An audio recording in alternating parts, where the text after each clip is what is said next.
올해부터 강원도와 각 시군의회가 독자적으로 인사권을 갖고 정책 지원 인력도 뽑을 수 있게 됐습니다. 하지만 예산을 정할 권한도, 직원 정원을 늘릴 권한도 받지 못해 반쪽짜리라는 비판이 나오는데요.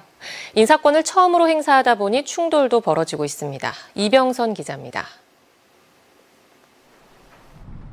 지난 1월부터 시행된 지방자치법 개정안에 따라 광역과 기초지자체의회가 독자적인 인사권을 행사할 수 있게 됐습니다.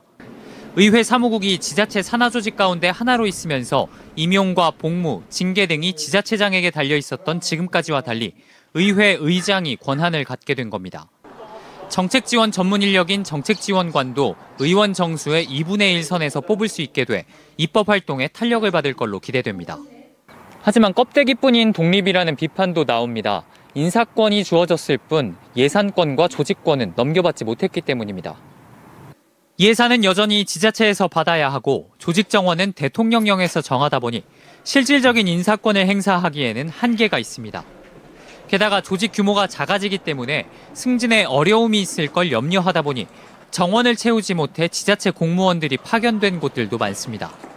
원주의 경우 현재 31명 가운데 19명이 파견자로 채워져 있고 군 지역들의 경우도 절반가량은 파견을 받는 상황입니다.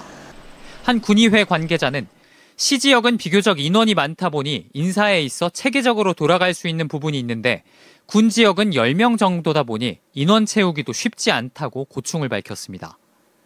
인사권 행사가 처음이다 보니 충돌도 일어나고 있습니다. 원주시 의회의 경우 인사위원회를 앞두고 의장의 비서로 근무한 7급 직원이 승진될 것이란 소문이 나면서 노조가 반발하고 있습니다.